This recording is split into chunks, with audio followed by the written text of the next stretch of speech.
Hello there. I hope that you are safe and well. Today is a very exciting day because we are continuing our 4-part series of transformational change. This is obviously a monumental time for all of us regarding change and the need for transformational change. We've kicked off our 4-part series last week with part 1, individual transition and change. In this video, we will address part 2, steps to developing an effective change leadership strategy. And then next week, we'll address the pitfalls to avoid in leading change successfully. Lastly, we will address in that 4th week the ways to increase change maturity throughout our organizations. So today's topic is very important because any change management starts with a change strategy that comes from leadership. If the change strategy is faulty, any attempt to effectively manage that change will encounter problems. The change leadership strategy is the foundation of the house that is built through change management. If you've ever seen a structure built before, then you know that a faulty foundation will lead to critical problems throughout the building of that structure. So there's 9 very important elements to address when developing the change leadership strategy, and we're going to get into those right now. So number 1 is understanding your burning platform. That's the reason why you need to make that change happen. Understand the burning platform and, metaphorically speaking, how much fire really and truly actually exists. The burning platform is the largest reason for the change. It implies that there's serious danger if that change doesn't happen, and that obviously if it does happen, it's going to be significant benefit. Number 2 is ensuring that the vision and related goals for that change are clear to you and clear to everyone who is going to need to be a support in making the change happen. Borrowing from the wise words of Cotter, there are certain checklists that are needed to ensure that your vision is clear and it makes sense. So making sure your vision is clear and it makes sense includes ensuring that it's simple to understand and it's clearly focused on a specific direction or thing. It is communicable. So that means it's clearly and able to be communicated to others in a way that they easily understand. It is imaginable. It's a believable idea is what that means. If you cannot get others to believe in that idea, then how are you going to get them to participate in it, to support and contribute to it? It takes more than one person to make an organizational transformation happen. And it is desirable. That means that people see what's in it for the organization. And hopefully they see what's in it for them. They can see the benefits. It is feasible. And that means that the vision is doable.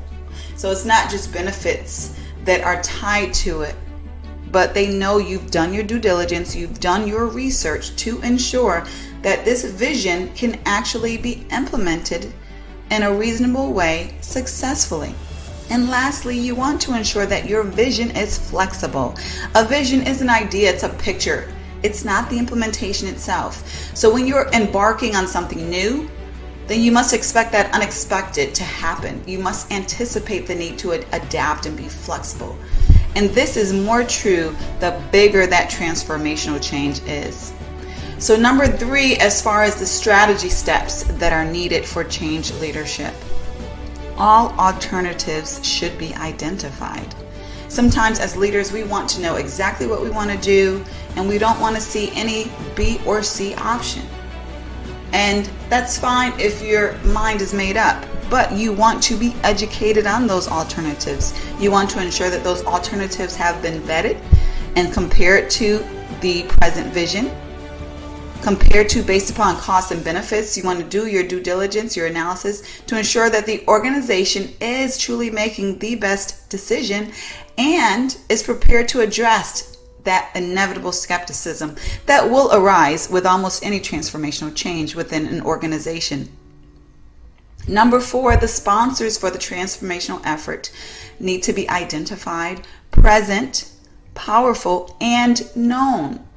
So these sponsors are champions, and they are heard in order to gain influence and to gain support that is going to be needed. For an organization to make a change that affects the entire workforce, sponsors need to lead that change. Those sponsors need to be well respected, have authority within the organization. Such important authority often includes positioning authority, like a COO, for example, financial authority, like a CFO, or a leader with a significant P&L to support. In this sense, the people respect different elements of authority, and that will help to gain the support that is needed, especially from SMEs throughout the organization, and to buy the right resources that will be needed. The presence of the right sponsors in a change effort can and often will make or break the success of a change. Number 5 in change leadership strategies is the potential investment is very clear. So anyone who has led an enterprise-wide organizational change know that the costs and investments required will fluctuate, oftentimes beyond the initial prediction. So this is why the agile approach is often so popular. However, when we do our due diligence, we can often be at least in the ballpark of what the cost will be. We want to ensure that those investments are aligned with the ballpark costs of what the change will require. And of course, contingency resources are always beneficial for anyone leading transformational change. Given that, we want to understand what the investments will be that are going to be necessary for the change to happen. So this includes the time that will be required, how many people will be needed to work on the effort, what technology will be needed to make it happen, and ultimately what money investments will be needed for success. And number 6 is similar to the sponsors. You will need to choose your entire change team very wisely. The team will typically be made of many teams. You will have the project team that are very hands-on, an advisory team who provides that thought leadership. You may want to ensure that you have the right subject matter experts on these teams, executive teams that will serve as governance, ensuring that regulatory issues and alignment with the overall organization strategy is there. The right champions who will be your power messengers need to be part of your team evangelists, and the right influencers. These are very important elements of your teams in order to institutionalize the change and make it doable for the masses of the organization during the change effort and beyond. Number 7 in change leadership strategy is you want to ensure that your organization chooses the change approach that is right for your organization. The change approach should honor the values of your organization, not go against them. Does the organization make decisions on a consensus basis or top-down basis? Does the organization operate in a highly centralized or decentralized manner? Does leadership keep information close to the chest, or is it more transparent regarding why things are done and what is being done? Does the organization trust the people with the information up front, or do they typically snowball efforts little by little? Regardless of what is deemed right or wrong, you are going to need to ensure that you're going with the grain of the organization and not against it, unless going against the grain is part of an overall cultural transformation in itself. Number 8, like the approach, timing needs to reflect what is doable within the specific organization, its culture, and capacity. The timing should take the level of change maturity of the organization in consideration. We will talk about organizational change maturity in our next video next week. Right now, you want to consider if the change will be incremental or radical. Now, obviously, less change mature organizations may need more incremental change instead of all at once. You want to decide whether the transformational change is going to be immediately implemented or at a later time.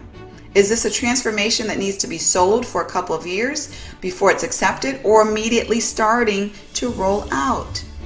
Is it going to be rolled out very slow or very fast? Again, the change maturity should inform these decisions. Is the timing going to be flexible and adapt to organizational changes, or inflexible and timelines held regardless of what happens? Some organizations think this way. It's a very difficult way to operate, but this is the cultural values of some organizations. Finally, what will be the tolerance for individual transitioning? How much patience will be given for individuals to adapt attitudes and or new capabilities that will be needed for this transformational direction? These are timing approaches that you want to have clear in your change leadership strategy. And finally, number 9, what assumptions can you make at the front end of the change effort? The more assumptions that you understand about what's going on and what's going to happen, the more prepared you will be. You can make assumptions by doing your research, your due diligence, including benchmarking with similar transformations that have taken place. Some transformations that can inform you may be in-house and others perhaps out-house as far as within other organizations. Some examples of assumptions that you will need to be clear on in your implementation includes, will the business model change or stay the same? Will technology systems change or stay the same? Will processes change? Will departments be reorganized? Will you need to augment your workforce? And what about customer training? Well, the customers need to be trained, skilled, and or informed regarding the transformational change that is happening within your organization. Employee training, is that going to be needed?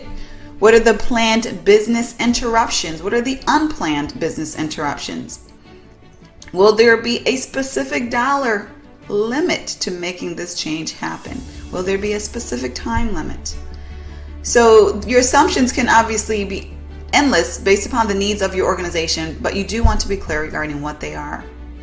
So these are the 9 elements that are necessary for a comprehensive, effective change leadership strategy.